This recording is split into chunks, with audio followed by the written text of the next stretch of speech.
Salve, salve, nação rubro-negra, muito bom dia, sejam todos muito bem-vindos ao canal Marquinhos Flá Assunção. Nós estamos chegando na manhã dessa quinta-feira para trazer as últimas notícias e as principais informações do rubro-negro mais querido do Brasil e do mundo, o Clube de Regatas do Flamengo. Porém, antes de te trazer o giro de notícias do Mengão, eu pediria a você, rubro-negro, que ainda não é inscrito no nosso canal, que se inscreva, que deixe o like, que compartilhe os conteúdos nas redes sociais e que também você ative o sininho das notificações para que o YouTube possa notificá-los de tudo que estiver acontecendo de novidade aqui no nosso canal. Dito isso, vamos às notícias do Mengão, porque aqui não tem enrolação e hoje é muita informação. Vamos lá.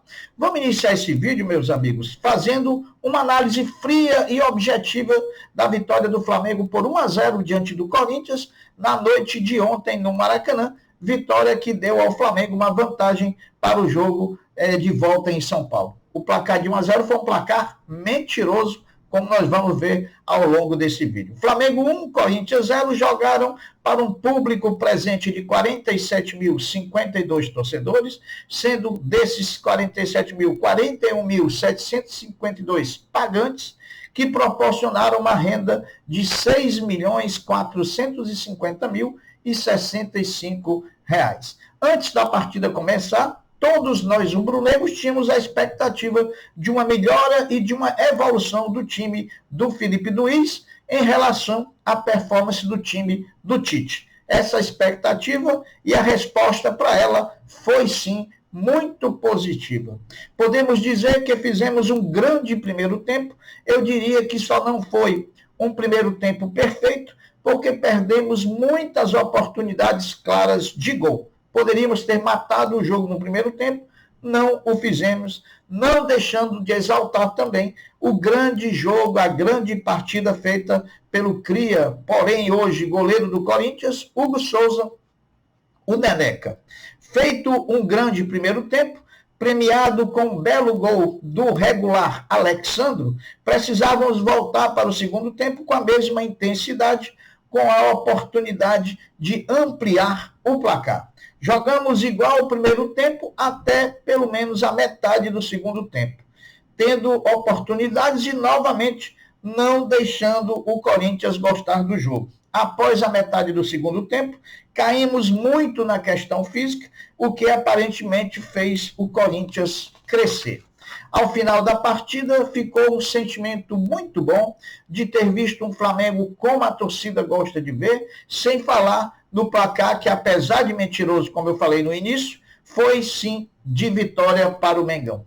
Não poderíamos também nos furtar aqui de falar da arbitragem desastrosa, que mais uma vez nos prejudicou, não marcando um pênalti no primeiro tempo, pênalti esse que foi confirmado pelo Paulo César Oliveira, analista lá do Sport TV, dizendo que foi pênalti e anulando um gol legítimo de Gabigol no segundo tempo, sem falar nas inversões de falta e nas tomadas de decisão, quando tinha-se dúvida, sempre a favor do Corinthians. A primeira impressão que ficou foi muito boa do time de Felipe Luiz, muito boa e promissora também.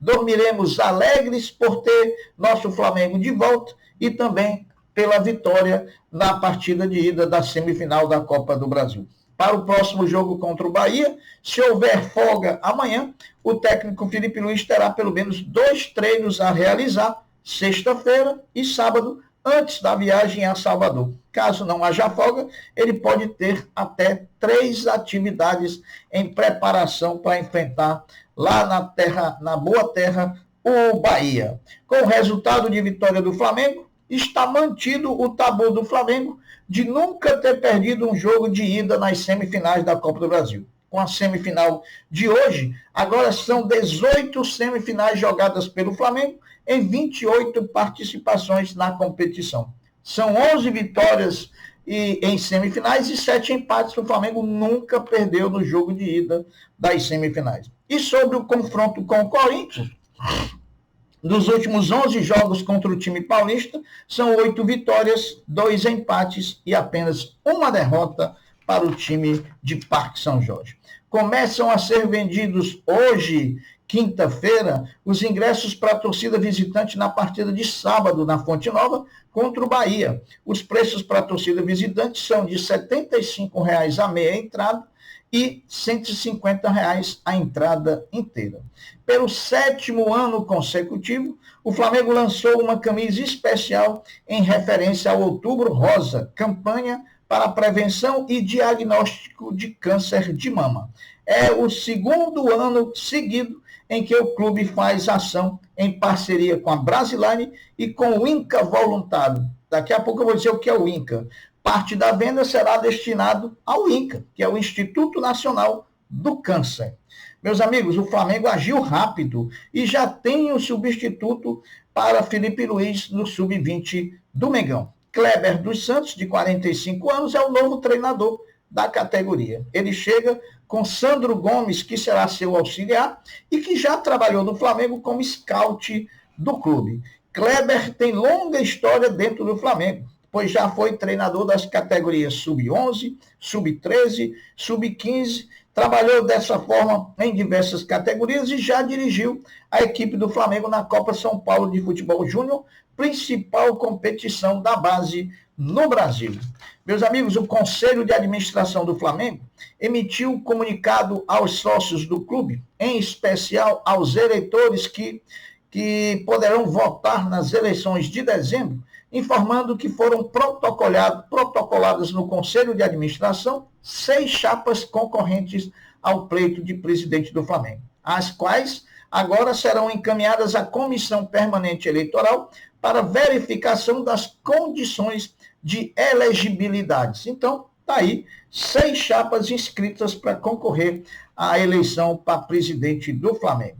O Flamengo Basquete e o Minas se enfrentam hoje, quinta-feira, às 17h30, no ginásio Nilson Nelson, em Brasília. A partida é válida pela semifinal do torneio Abertura do NBB. A Flá TV transmite a partida, o vencedor enfrenta na grande final o vencedor entre Vasco e Brasília.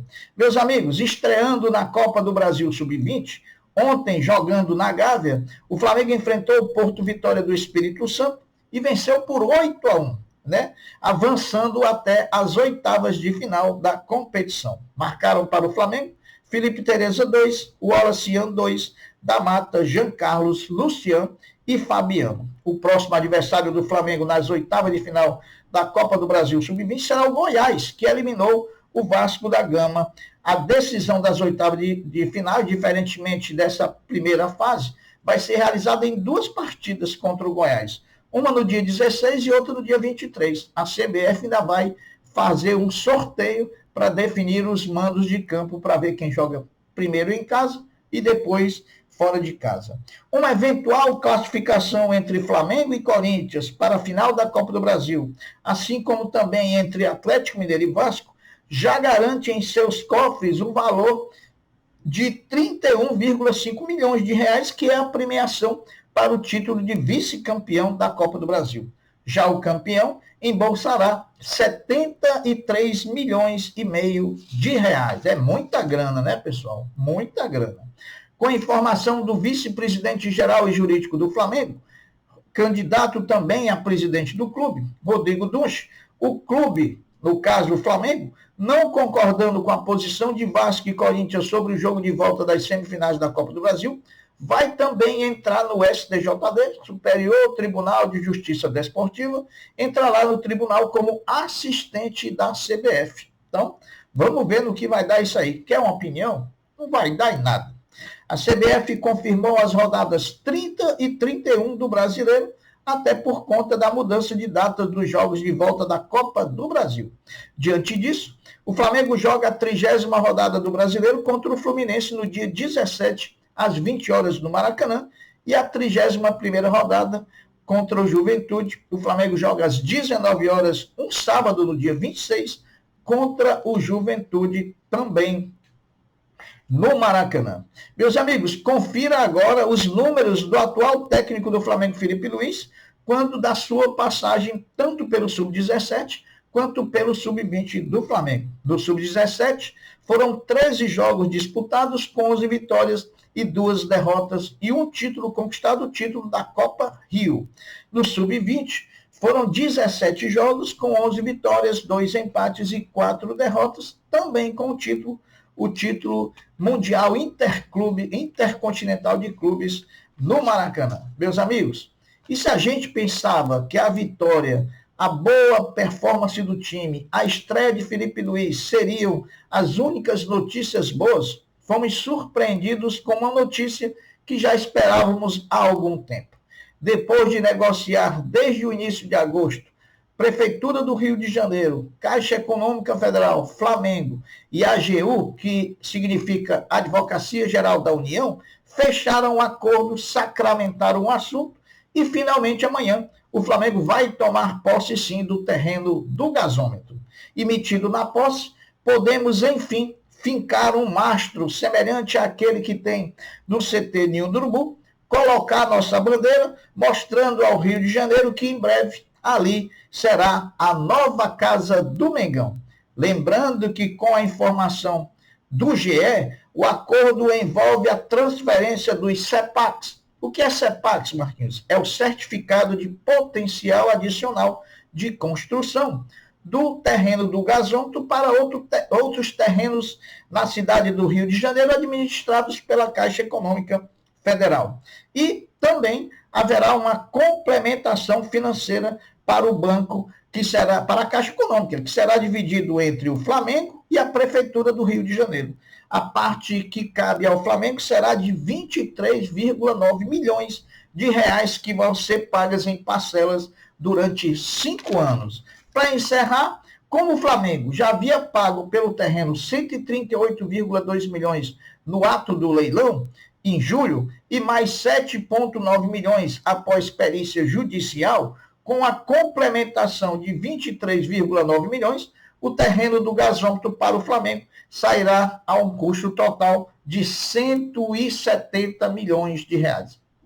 O Flamengo já esperava pagar esses 170 milhões. Quem acompanha essas notícias do terreno do gasômetro sabe que o Flamengo poderia chegar até 176 milhões, que estava dentro daquilo que o Flamengo imaginava ser o razoável para pagar ao fundo de investimento que detinha, né, a propriedade sobre o terreno do gasômetro. Meus amigos, muito feliz pela vitória do Flamengo, muito feliz pela estreia do Filipe Luís, muito feliz porque hoje, daqui a pouco, nós vamos tomar posse do terreno do gasômetro e aí sim, agora oficialmente, com a posse do terreno, nós vamos partir oficialmente para a construção da nossa casa, o grande estádio do Mengão. Eu vou ficando por aqui, deixando um até breve, um até logo, dizendo fiquem todos com Deus, porque eu sempre estou com ele.